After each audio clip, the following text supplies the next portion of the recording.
Hi, and thanks so much for joining me. Today we are talking all about the Goss Weightless Veil Blush Palettes. If you'd like to see that, please keep watching. If you follow me on Instagram, you'll know that I waited for Beautylish to release these on Tuesday, purchased all four right away. Later in the day, though, I went to my P.O. box to discover they were already waiting for me. So thank you so much, Beautylish and Goss, for sending these to me. I had no idea they were coming. So that's why, of course, I wanted to buy the blushes anyway, but I'm able to make this video a little bit earlier than I had planned. So again, very, very appreciative. So I do have all four shades. I was going to pick up all four again at first. Actually, I was going to pick up two, and then I watched everybody's video and decided I wanted to try them all. So we're gonna go ahead and just try them all on, and then we'll talk about them at the end. Okay, let's go in with, I have no blush on, I have everything but blush, and I just have a little bit of lip gloss on, but I did want to try something that wasn't going to interfere too much with the blushes. I do have the Goss palette on. My eyes, I have on, this is Cherry Blossom, the lip gloss. So let's go ahead with this. I think it's the lightest one right here. This is the shade Coral Rose, and I'm going to try on all four. So I think I'm going to have to wash my face in between. So what we're going to do is this, because I do want to see what this looks like on matte. And I'm just going to take a little bit of this. I have, of course, a Goss artist brush. And let's see what it looks like matte first. Now it does, is there a little iridescence in here?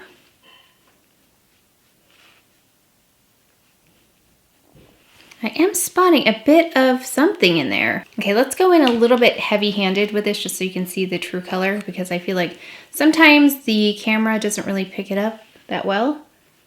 It's a bit of a golden warmth to this one. Yeah, you can see it does have a bit of a glow about it, so it's not, I wouldn't say it's completely matte. So if you're looking for completely matte, this one doesn't appear to be completely matte. Really beautiful though. Oh, that is stunning. I love that. I love blush anyway. Okay, so what we're going to do now is put a little bit of the highlighter on, but then we're going to go over it with the blush again to see what that looks like, because he did talk about putting highlighter down first, and I thought that I wanted to just try the blush first, but then we'll put some highlighter. Ooh, that is pretty. I guess from what I heard, these start off their life as a liquid, and I can see that because it does have that property. There have been a couple of highlighters I've talked about that have that appearance as though they were applied as a liquid, and this has that. Ooh, that's pretty. Let's dust some here on the collarbone. I don't know if you can see it from there, but let's try. I think that this is probably, this would probably be the one, like if I was going to choose one, just looking at them, I would choose this one. I think I'm totally, whoops, off the mark here.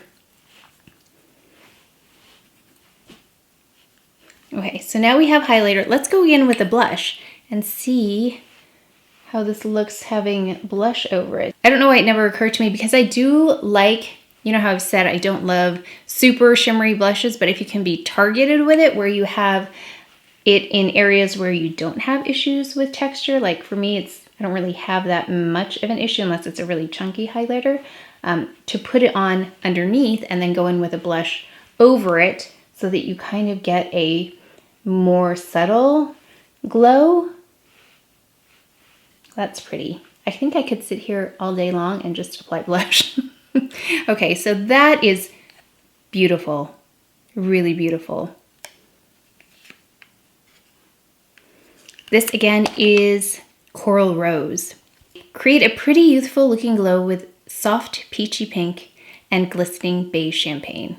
Those are my two top combinations when it comes to blush and highlighter. It's a coral blush and a champagne highlighter. So yeah, I'm not surprised I love this one. It says Coral Rose is a delicate sheer veil of color. You can apply it to the hairline and all over to create the effect of softly flushed skin. It's prettiness in a palette. Okay, hairline? Let's see.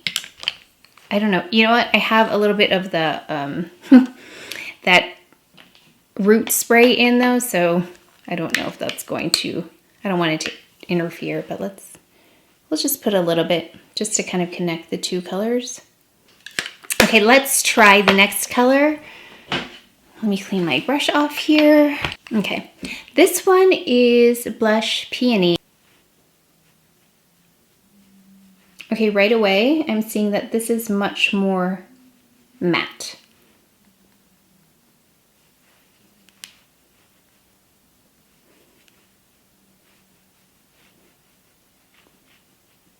Okay, I'm gonna go in with this pretty intensely again so you can see. Okay, so that's that's a lot of blush. Okay, really beautiful color though. I would go lighter handed in reality, but I really want you to be able to see what this looks like. Okay, so we're going to go in, let me clean this. Okay, we're gonna go in with this highlighter. Now that's not something I would normally choose, but let's see how that looks. We'll do the same idea where you take a little bit of the highlighter and we're gonna layer it. It's a Goss fan brush. I love the size of the pans because sometimes a blush and highlighter are so tightly packed that you end up kind of mixing them when you don't intend to. The blush on top. Actually, I can see myself mixing in this one with the Coral Rose. I think that might be pretty. But I do think that there's much more, I feel like I have a lot on. This classic pretty pink looks stunning on all skin tones. It really is effortlessly beautiful. It's a medium petal pink with cool iridescent pink highlighter that adds instant freshness and radiance to the skin. So before I wash my face, we have Blush Peony and we have Coral Rose.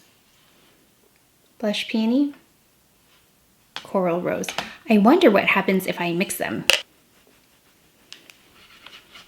And I often mix blushes anyway, so this would not be unusual for me to do. Okay, pretty. Okay, so what I'm going to do then, I guess I'll wash my face and we will try the other two on. Okay, for those of you who are wondering how I redid my makeup, if you're curious, I just used the cleansing balm by Good Molecules, and then this Chantecaille Future Skin is amazing because I just reapplied it in that one area and it meshed really, really well, even on powdered areas. So that's kind of how we got here. Okay, so I didn't have to redo my whole makeup. Let's go in with Bright Poppy. I'm going to try and be careful because it looks like it's going to be very vibrant.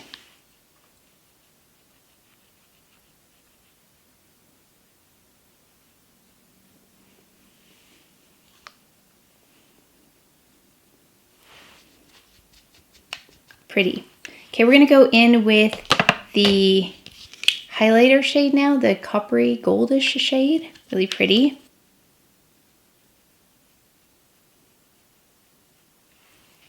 Yeah, these highlighters are stunning. Really pretty.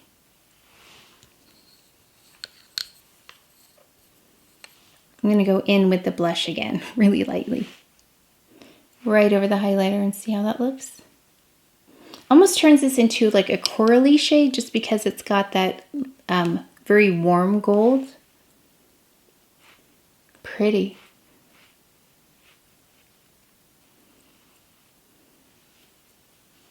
Bright Poppy. Add brightness and warmth to your complexion with Bright Poppy Pink and Golden Copper that recreate the look of skin warmed by the sun. You know what that reminds me of? It reminds me of this. This is how long I've watched Wayne Goss's videos. I remember he did a video, see if you remember this, where he took Fira by Kevin Aquam. And he took, I think it was a fan brush, and he brushed it across like this to look as though you had been in the sun.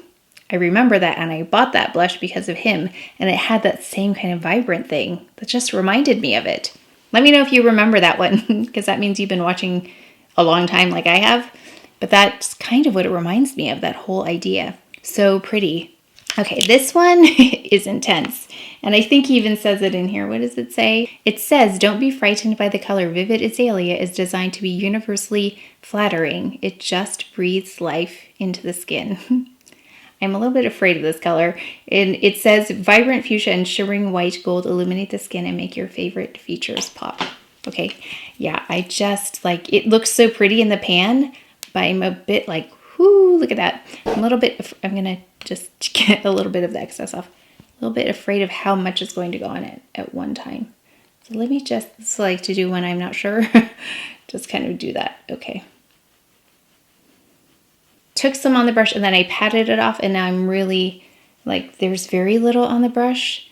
If you have really rich skin tones and you have trouble seeing blush sometimes on your skin, these two will be so beautiful on you. So that's really like light-handed.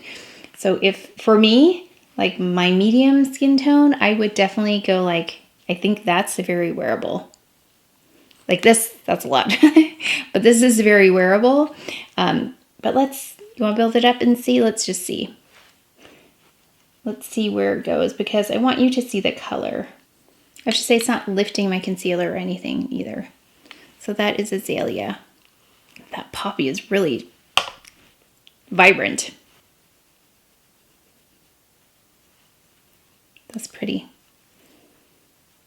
It's like a white gold, like there's a lot of things happening in this one.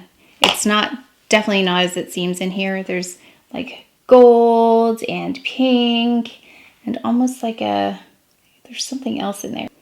And then we'll go over it with the blush. Okay, so here are the blushes, very vibrant. We, again, have Poppy. And we have Azalea, Vivid Azalea.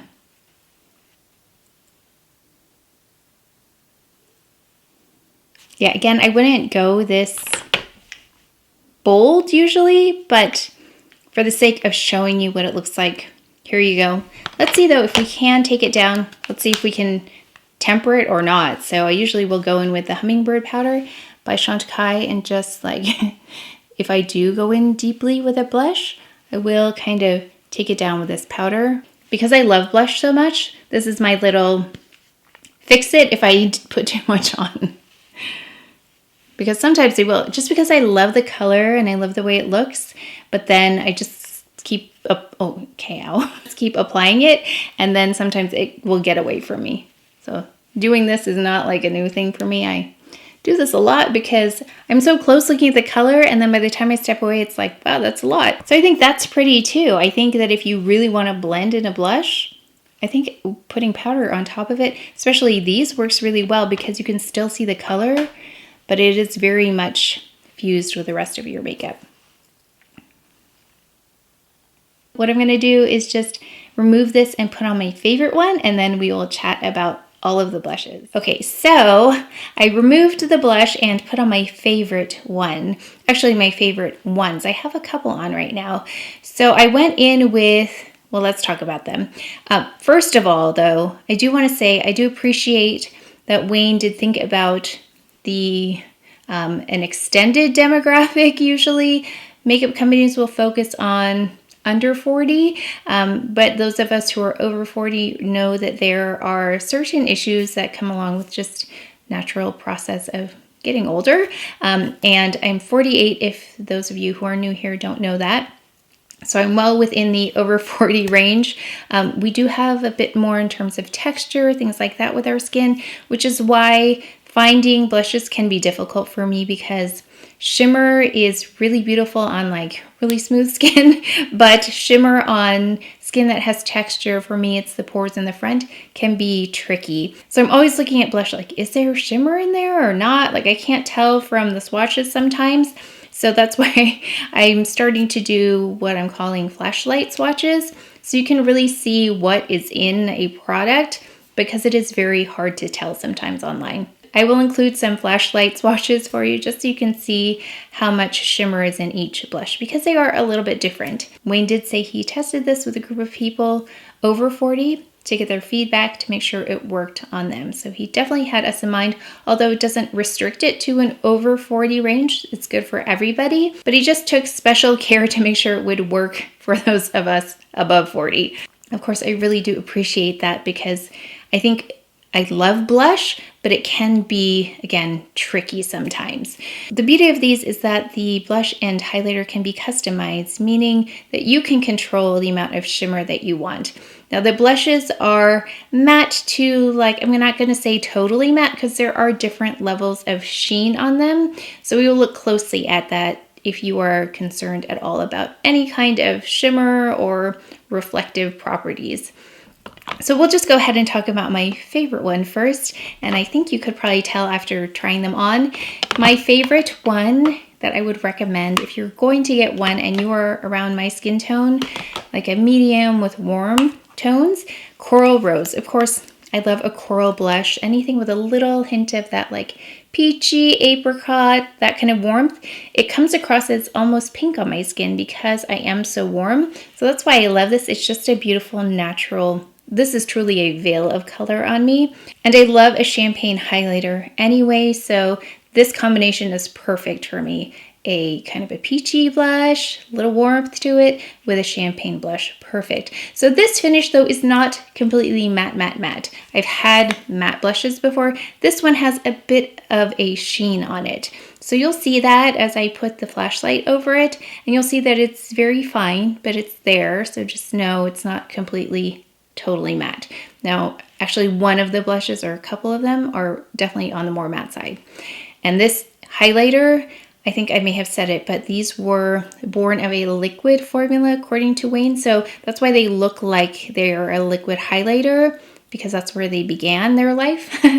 So these highlighters are just amazing to begin with, but it's just so pretty on. It's just a glow. So I'm always amazed when they can do this with powder products. I love this one.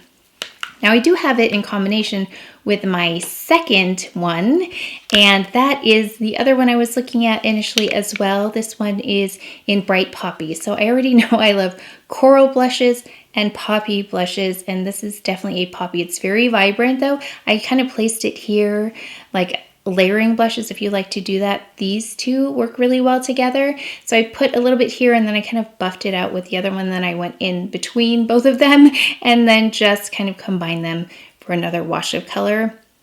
Oh, I forgot to mention though, I did go in with the highlighter first because I liked that idea of just highlighting strategically because I don't have as much texture here, so I can highlight, but then also putting the blush over it. So this is what that looks like if you were to start with just the highlighter first and then go in with the blush, because I know I went blush, highlighter, blush, but I really wanted to see what that blush looks like without the highlighter. But then I also wanted to see what it looks like with blush on top. So anyway, this is just highlighter and then blush. I have to go kind of light-handed on this, so because it will get intense quickly, but it is really pretty. My third choice would be probably Blush Peony. Now this is one of the more mattes. Oh, sorry, this poppy one does have a little bit of a sheen to it. You'll see it with the flashlight. You'll definitely see that it has more of a sheen to it.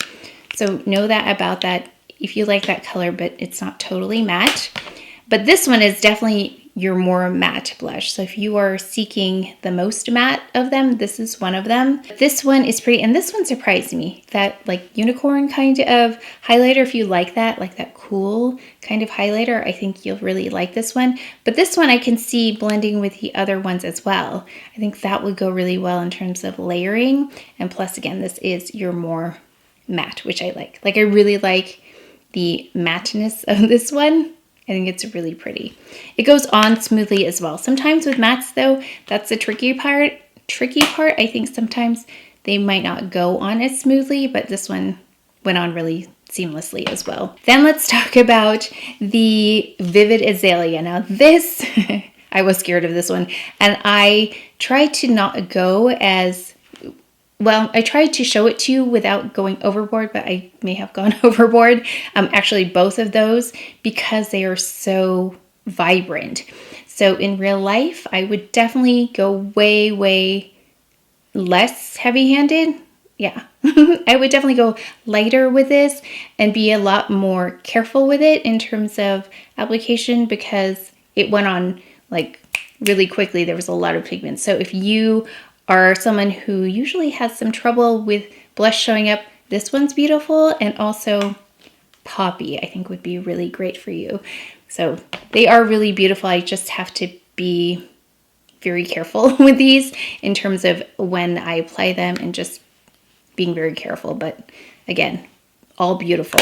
I am really impressed with these blushes, and I'm not surprised though, because Wayne does amazing things anyway, and he's tried so much makeup over however many years you've watched him. I've watched him forever, and I know he's tried out so many products. So in addition to being a makeup artist, he's also tried so many different lines. So I think that's why he's really honed in what he wants to see in a product. And I think he's definitely done an amazing job with this one too. You can't go wrong with any of these blushes, but if you are looking for a specific finish or a specific color, I hope that was helpful for you. So please let me know what you picked up, or if you're planning on picking up anything. I know some of you picked up all of them already.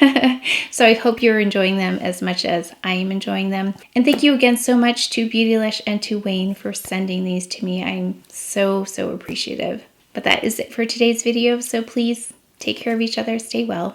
And if you enjoyed this video, if you learned something, please give it a thumbs up, subscribe, and I'll see you next time.